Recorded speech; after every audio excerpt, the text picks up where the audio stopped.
Baik. Jadi hari ini saya, Nicholas CSP, dengan NIM 075, akan memaparkan mengenai pneumatic conveyor. Selamat menyaksikan.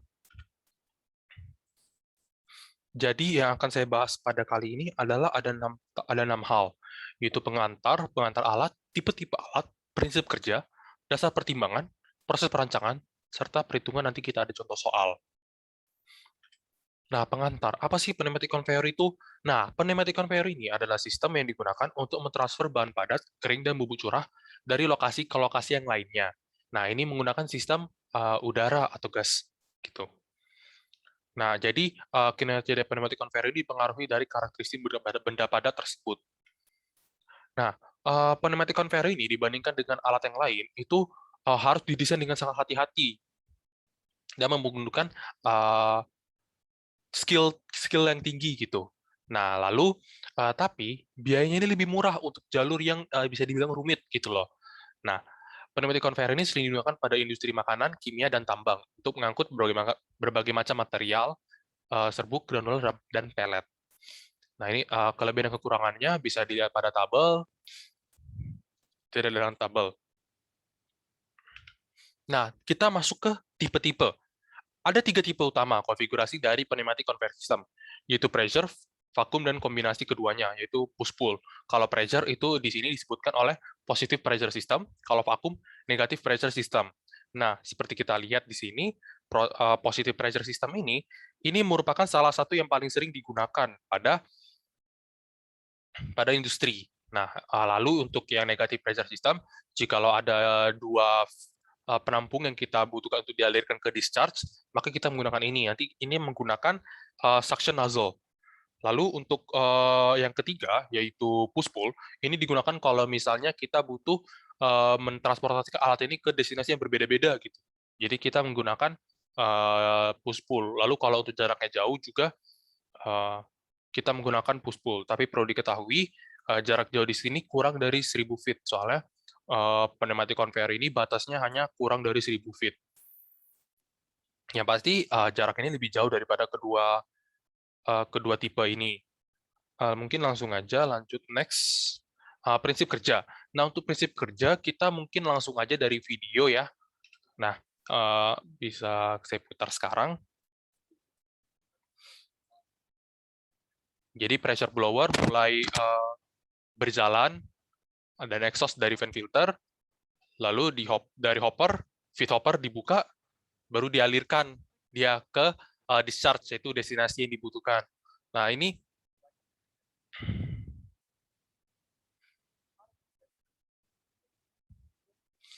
produk ini nanti akan diseparasi di fan filter.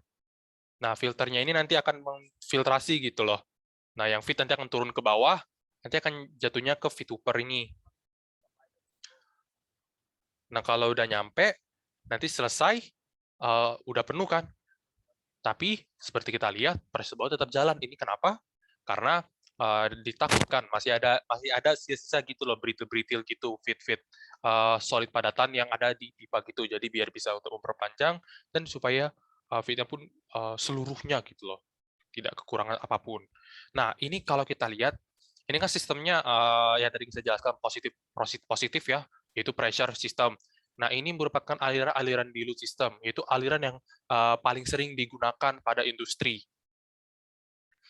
Nah, jadi ada apa aja? Ada dilute paste, ada dense paste. Yang tadi itu dilute paste. Nah, dilute paste ini seperti kita lihat ada di tabel perbandingannya. Lalu ini low cost. Mungkin menurut saya inilah kenapa dilute paste lebih sering digunakan. Mungkin langsung aja. Dasar pertimbangan. Dalam merancang alat ini, yang menjadi pertimbangan itu ada 7 hal. Jadi ada densitas, ada 2 densitas, curah dan densitas yang sebenarnya atau true density, koefisien satu solid bergesekan, besar partikel distribusi, bentuk partikel, kadar air, dan karakteristik seperti kerapuan, abrasivitas, dan lain sebagainya. Lalu untuk proses perancangan alat.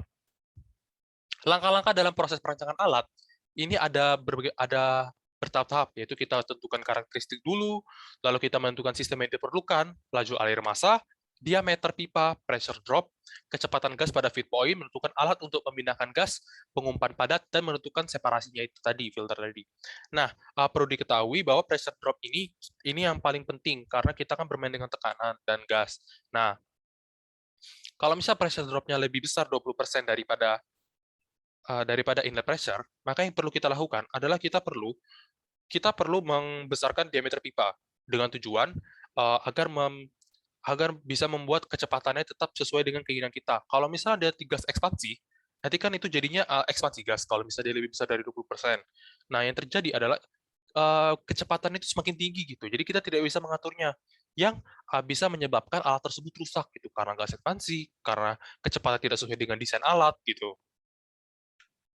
Nah, ini merupakan tabel flow rate dan power yang dibutuhkan oleh vacuum dan low pressure system sesuai dengan materialnya, jadi berbeda-beda gitu, sesuaikan dengan material dengan padatan sesuai pada dasar pertimbangan tadi, padatan tadi. Karena pneumatic system ini bergantungnya pada padatan apa yang padatan apa yang kita transfer, baru kita akan merancang alat tersebut.